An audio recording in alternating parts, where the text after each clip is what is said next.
Welcome to the Dear Millennials podcast, where we believe everyone has a story. We invite you and our guests to empower others through authentically sharing your greatest moments and most challenging experiences. No topic is off limits as we discuss everything from entrepreneurship, mental health, relationships, supporting local, current events, business tips, moving your body, and more. We are so glad that you're here. Welcome to Dear Millennials.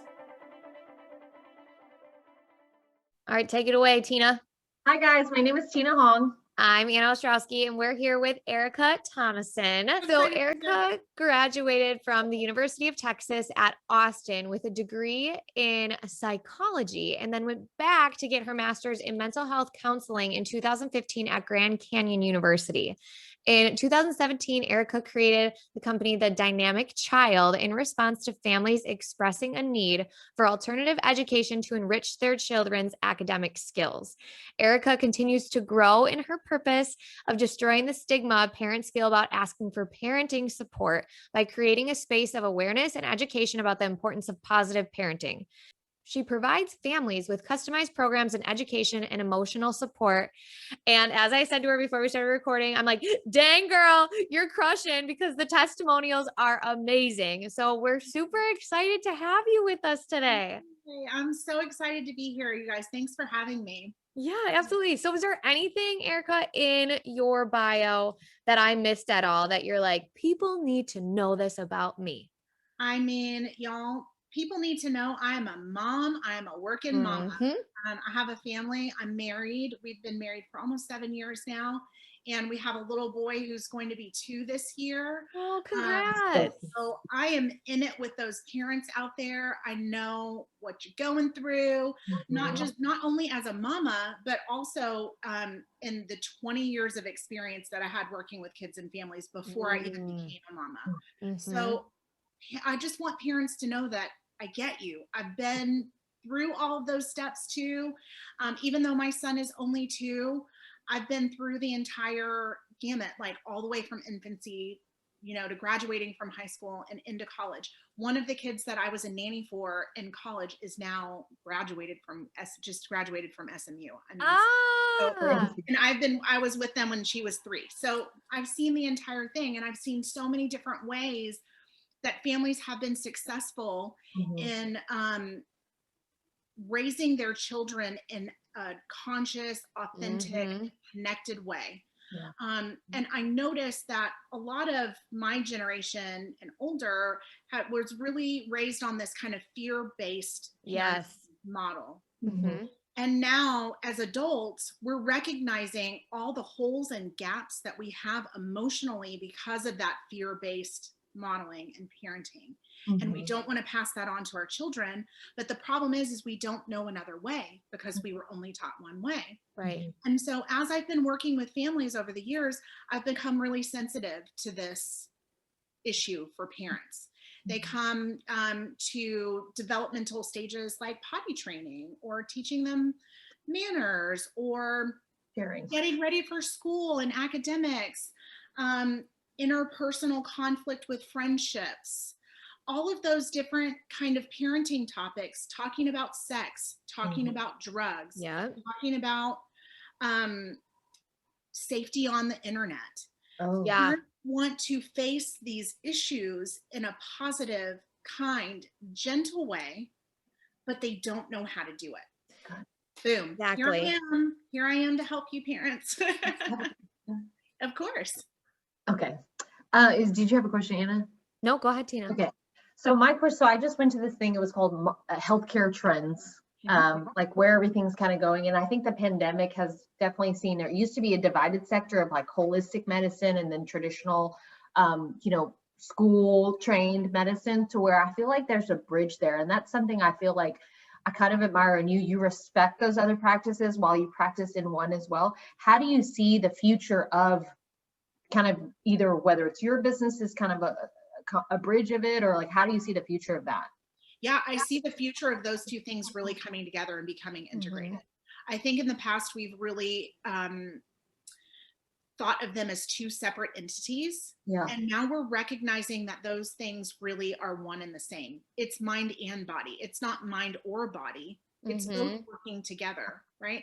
I think the medical field and the psychological field are starting to recognize how we are really the same thing. Even like the nutrition component. Oh, yeah. Exactly. It's all of those things coming together. We can't just address the medical side now, because we understand that the psychological side affects the medical side, the nutrition side affects the medical things and the psychological things. And there is there's a connectedness that we haven't addressed in our medical fields in the past. And I think that a lot more people are coming to that realization. A lot more professionals are really trying to work collaboratively versus separately in those fields.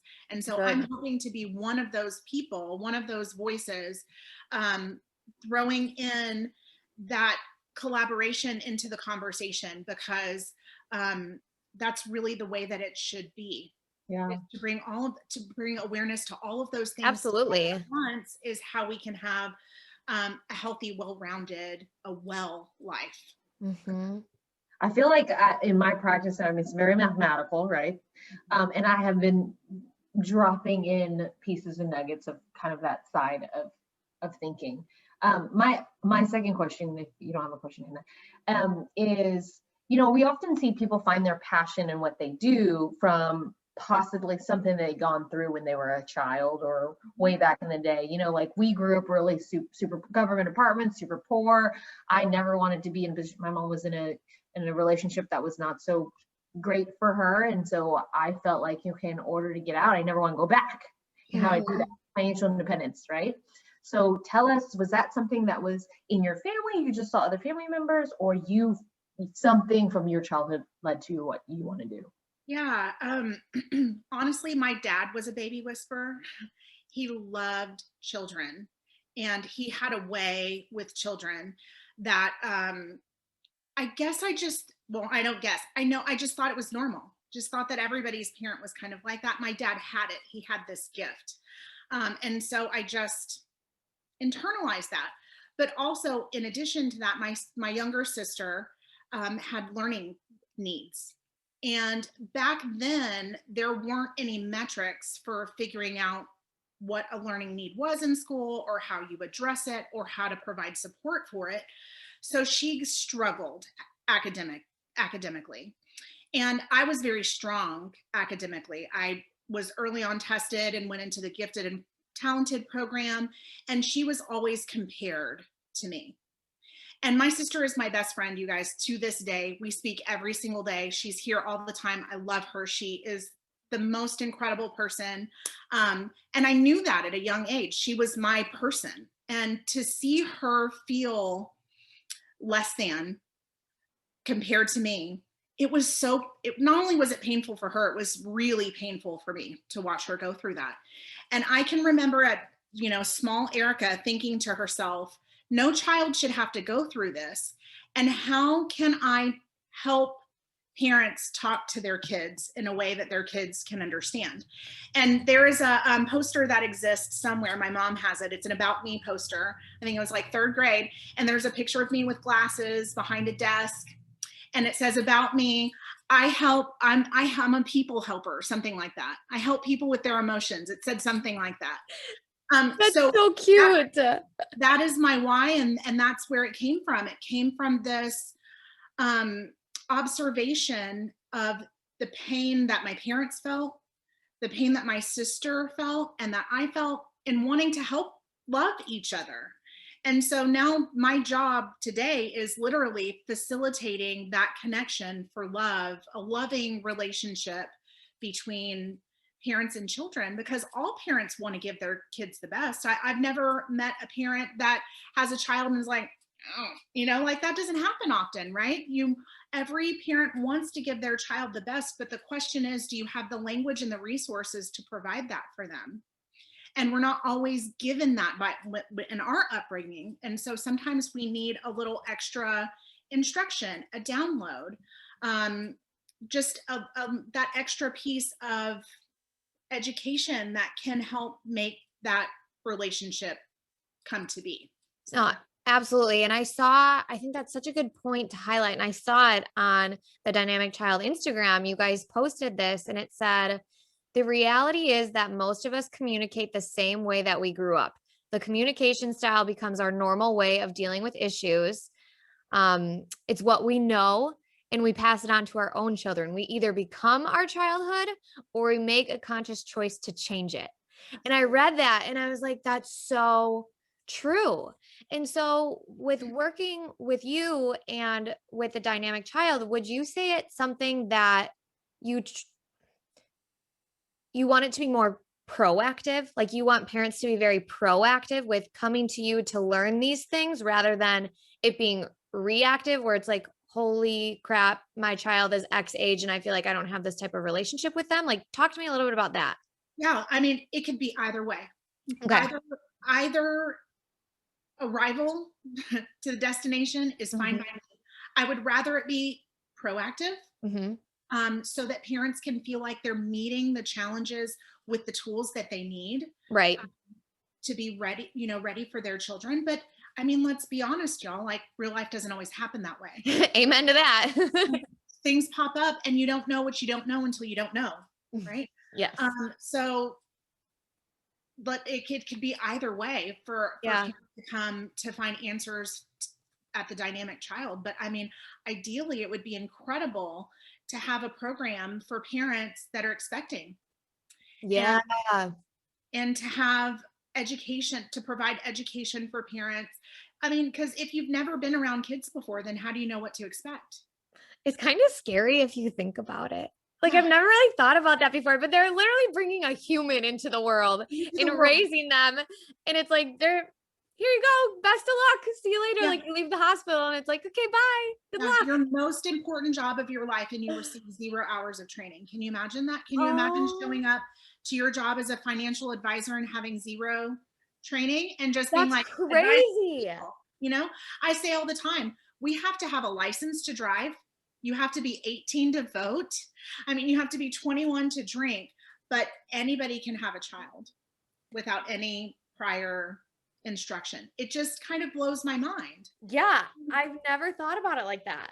There should be a loving, compassionate place where people can come and say, I want to raise a well-rounded human, but I'm not sure how. Yeah, and feel totally good 100%. And comfortable in that. Absolutely. Yeah. And so I am creating an environment for parents where they can come like that, come in that way, come as you are and feel not judged, but loving, compassionate information that guides you in a direction that's for you. Because there's no one size fits all to parenting. There's just not. There's a million different ways. There's a million different right ways to do it, right? And there's one way for you and your family. There's one way for each child. Each child is different. And as a parent, you're going to need a bunch of different sets of skills in order to meet the needs of each individual child. So each child that you have, you need a different set of instructions, right?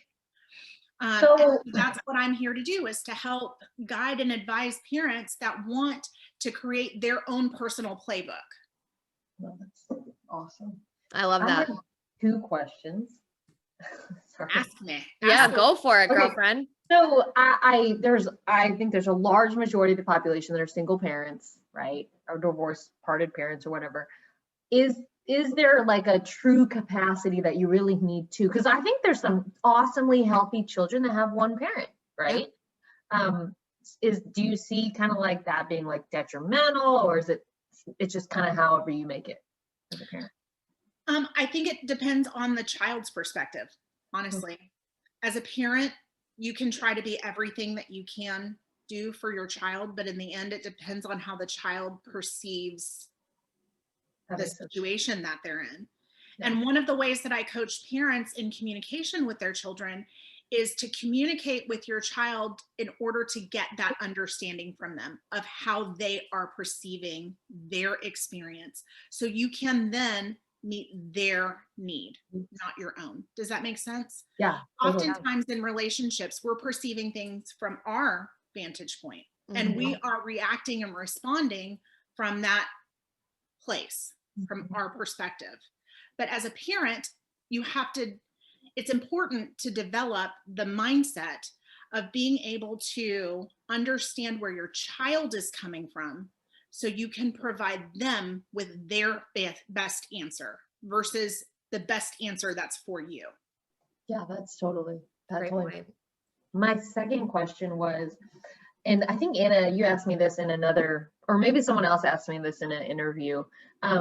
What's the perspective, with COVID and everything, what are the consequences that would be with the kids going to school at home, not having interaction as often? What are the consequences? I didn't have too large of an opinion because I don't personally have children, so I couldn't really see it. But just curious from your perspective. I mean, honestly, school age kids and up are really showing stress and anxiety response from this pandemic that we've been through. Kids traditionally process things a lot slower than we do, just in general, just regular everyday stuff. They process things really slowly because they don't have prior experience to compare it to. So they don't really know immediately how they feel because there's no other feeling to compare that to. It's something so brand new. So now a whole year later, we're starting to see immense stress, depression, anxiety, anger, a lot of emotional backlash from this experience that they've had in the past year. Kids have been through the most in comparison to the rest of the population, in my opinion, because they have no basis for an understanding that things are going to be okay the way that we do. They have no way of reasoning that. They are just stuck with this fear and anxiety and not knowing how things are going to turn out.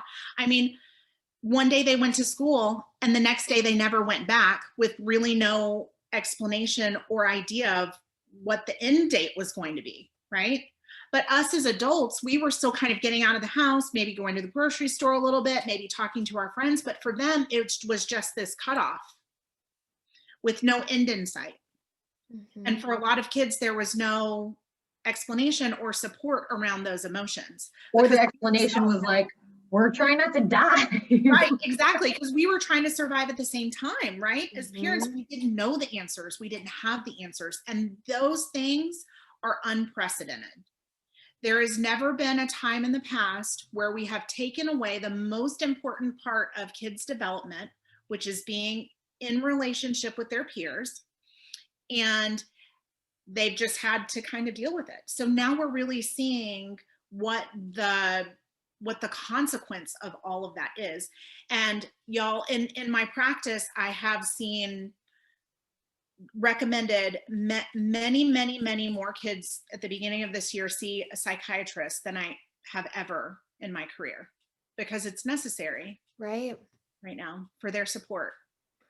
So that was me, Tina, that asked you about that, because that has been something that I have thought about, and has been so, and I don't have kiddos going through this, but I mean, even I work with college students, and I even see some of a difference in them in the way that they are emotionally. So I can't imagine what it's like for little kiddos too. So Erica, what are some tips or strategies or even programs that you have that can maybe help with that? Because most of the people who do listen to this are moms or soon to be moms.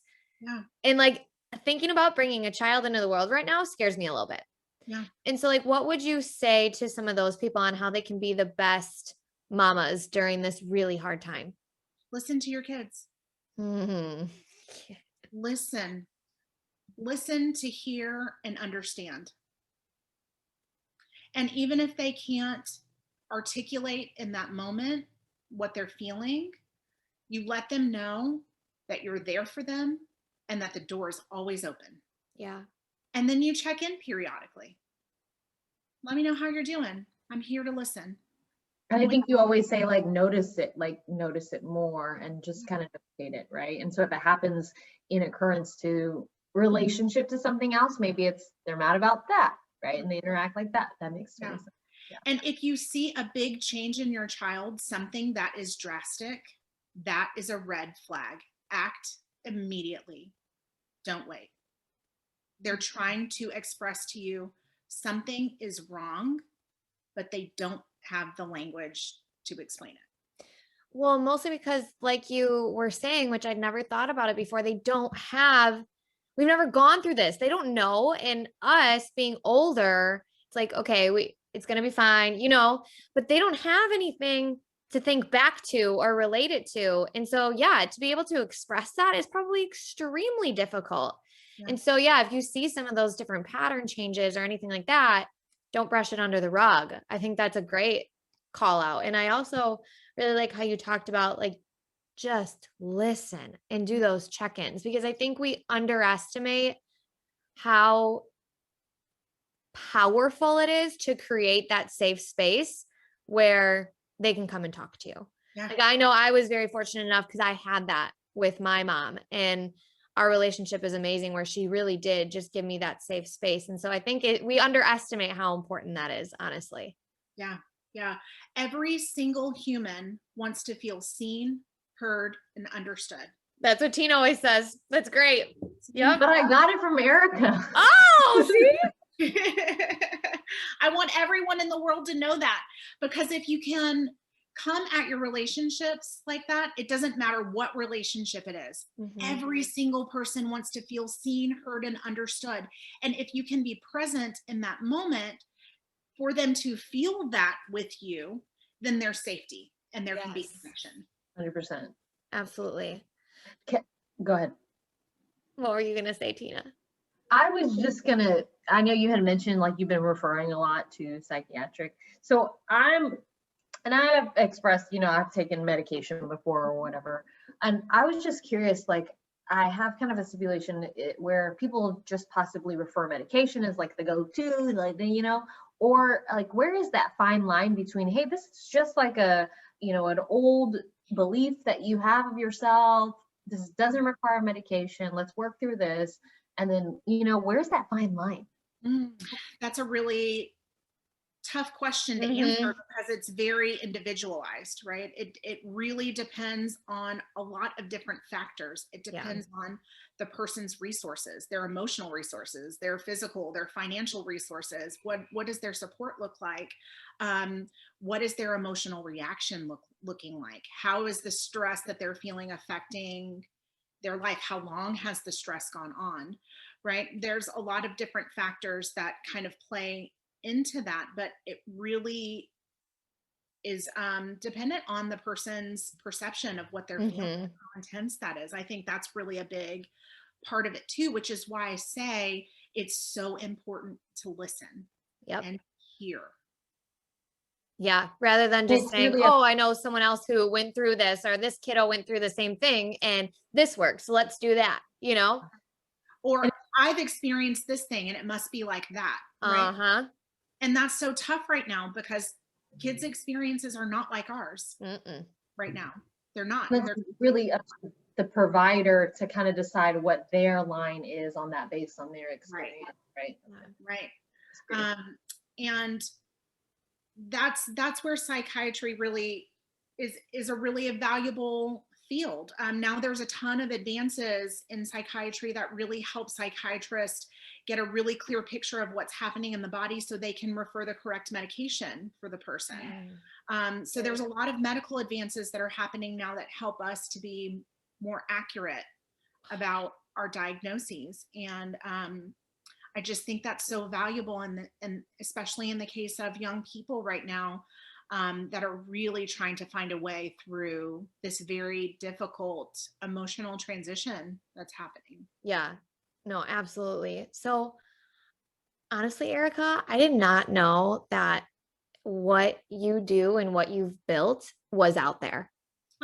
Like, I think a lot of people probably don't. And I think they just kind of wing it, right? We do. And we think that we have to shoulder it on our own. And the good news is you don't have to do that. If you're struggling as a parent, you have questions as a parent, the answers are out there. You just have to know the right place to look. And so exactly. That's so I want to talk about your services and what are some of the, like, where can people find you, and what is it that you all have to offer? Because I know I did not do it justice with the intro. So I want to make sure that people totally understand that. Sure. There's two sides to the dynamic child. The first side is educational, and we work with children from age 0 to 9, and we provide individualized educational in-home education services. Before COVID happened, we would come to the home with all of our activities and materials for the child and do one-on-one 45-minute classes with them. We offer traditional types of learning like reading, writing, math, problem solving. We also have a robotics division, but what makes us different than other traditional tutoring companies is that due to my counseling background, I have incorporated the social emotional component, which means that we work really hard in each one of our lessons to help children gain social emotional intelligence, meaning that they know how to think about what they're working on. They know how to ask questions. They know how to ask for help. They know how to explain when they don't know what's going on. And they know how to relate the work to how they feel about themselves. So it instills this sense of confidence in them that no matter what academic challenge they're facing, no matter what social challenge they're facing, they know how to think about the problem. So then they know how to approach a solution. Yeah. You're not just equipping them with, some of the like hard skills and technical skills, but it's the big picture, and it's how to take on problem solving and overcome challenges and things like that. So, I like that. That's great. I'm glad that you explained the difference because I did not know that. So that's good. Yeah, we're not just teaching for the test. We're teaching for real world people that can be well-rounded humans functioning in an ever-changing world. Research shows that companies now want people that can generate novel solutions, think out of the box, work with others on teams, with people from other cultures, other countries. If you don't have social emotional intelligence, you can't do that. And that's a fear right now that these younger generations are not getting that because of the phones, because of screen time and the technology. So I think that that's huge. Yes. So we are very much focused on helping kids develop not just their IQ, but their EQ, both of those things together for well-rounded humans. The second part of the company is the parenting support. I provide parent empowerment sessions, and parents come to me with any kind of parenting question. And I help to guide them based on my experience as a care provider and my experience with my degree in psychology, educational psychology, and my counseling graduate degree, how I've seen it work for different families. And I help them tailor, like I said, their playbook for them, for their style, with their child, for their family. That's great. I love how customized that is. Erica, that's awesome. So I have a question. It's a little bit more aggressive. So sure. I like all Tina's the like, oh boy. Okay. So I feel like how you were talking about parenting styles of the people in the generation before ours was out of that more fear, right? And some people, and I agree but disagree with kind of the parenting now where it's you get a trophy and a prize for every single thing, and no one, like, we're really earned the trophy or the prize. Yes. And where we're creating a little bit, of that sense of entitlement in younger people, etc. And so I do think that there's a happy medium. I'm very curious now. This is just me from an outside, not having kids, having a couple friends that do. Like, I don't know that much about that, but it's hot topics, right? So you see that and you live that. What are your thoughts on those two different styles and kind of where we're at and where we're heading? That's where the social emotional information meets that challenge. Because without resilience and without failure and recovery, then you don't fully develop the personality that can really meet the challenge of this world. Amen. Amen. We've won all the battles, but how do you recover from that? Mm-hmm. Right? Sometimes you don't always get it perfectly because that's not life. Right. Exactly. But how do you manage those emotions inside of yourself, soothe yourself, recover, and move forward? Yes. That's emotional intelligence.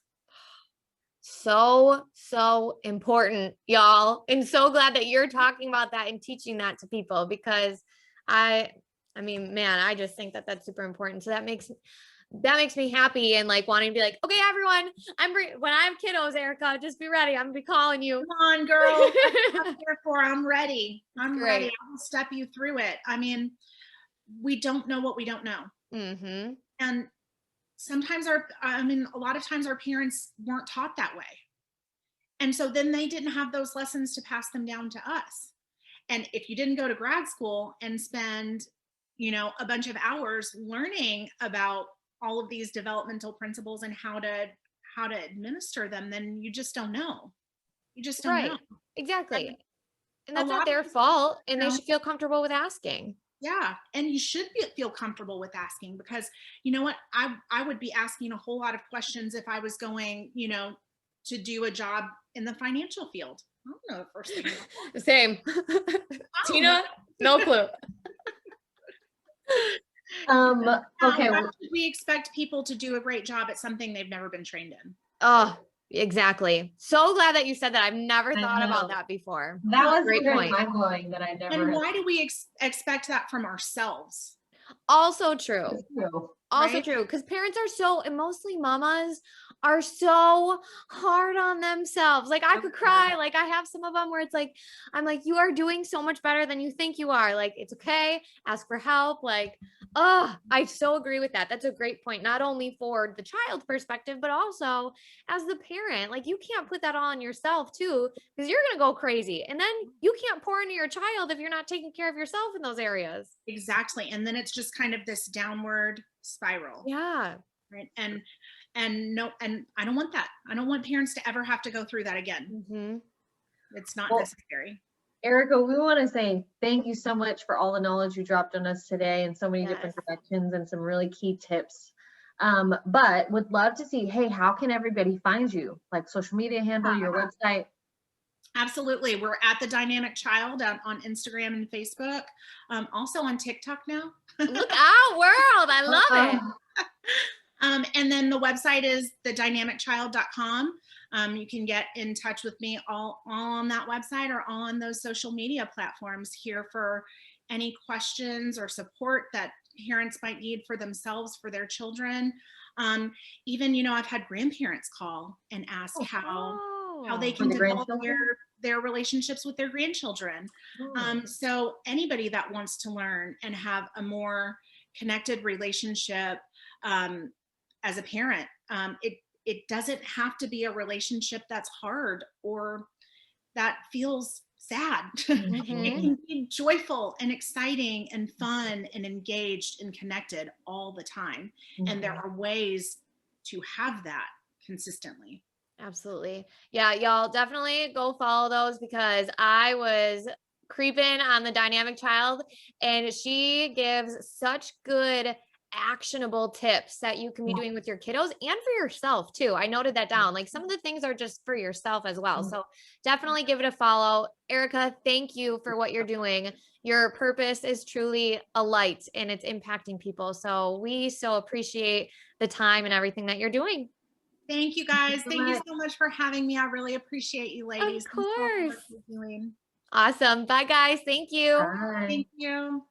Thank you so much for joining us. If you like this podcast or think others would benefit from it, please be sure to like, subscribe, review, and share on all platforms, including iTunes, Spotify, YouTube, and Instagram. We'll see you next time.